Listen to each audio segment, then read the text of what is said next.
कलीसिया का एक सिर। कहानी की भूमिका। प्रभु यीशु को क्रूस पर चढ़ाया गया था और वे मृतकों में से जी उठे थे। उन्होंने स्वयं को 500 लोगों पर जीवित प्रकट किया। अपने शिष्यों को जाने और चेला बनाने का निर्देश देने के बाद उन्होंने शिष्यों के संग हमेशा रहने की प्रतिज्ञा दी। यहीं से हमारी कहानी आरंभ होती है। अब अपने श्रोताओं को सुनने के कार्य दें। इस कहानी में कौन कौन से चरित्र थे? प्रभु यीशु ने अपने अधिकार को कैसे प्रदर्शित किया? प्रभु के शिष्य कितने आज्ञाकारी थे? हम कैसे देख सकते हैं कि वे मसीह जो सिर है उसके अधीन थे? आइए कहानी की ओर चलें।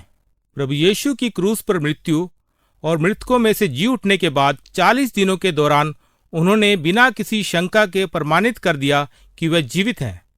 एक दिन वे अपने शिष्यों के साथ भोजन खा रहे थे तो उन्होंने अपने शिष्यों को बताया, मैं चाहता हूं कि आप यरूशलेम में तब तक रहो जब तक कि मैं परमेश्वर के आत्मा को भेज नहीं देता। जब तुम पवित्र आत्मा पाओगे तो तुम सामर्थ पाओगे। तुम हर स्थान पर लोगों को मेरे विषय बताओगे, अर्थात पहले इस नगर में, फिर आसपास के इलाकों में और फिर इस पृथ्वी की छोर तक। इन बातों को कहने के बाद वे आकाश में बादलों पर उठा लिए गए और जब उनके विश्वासी आकाश की ओर ताक रहे थे तो 2 स्वर्गदूत आ प्रकट हुए और उन्होंने कहा, तुम क्यों आकाश की ओर ताक रहे हो?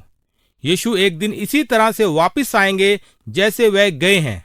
तब प्रभु यीशु के करीबी शिष्य यरूशलेम वापस आ गए।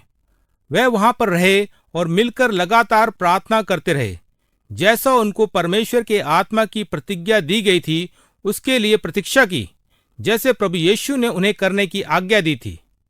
यदि आप इस कहानी के मूल पाठ को पढ़ना चाहते हैं तो आप इसे प्रेरितों के काम अध्याय 1 पद 1 से 12 में पढ़ सकते हैं। अब आप पहले दिए गए सुनने के कार्य के प्रश्नों पर चर्चा करें और इस कहानी से आप क्या सीखते हैं और आप अपने जीवन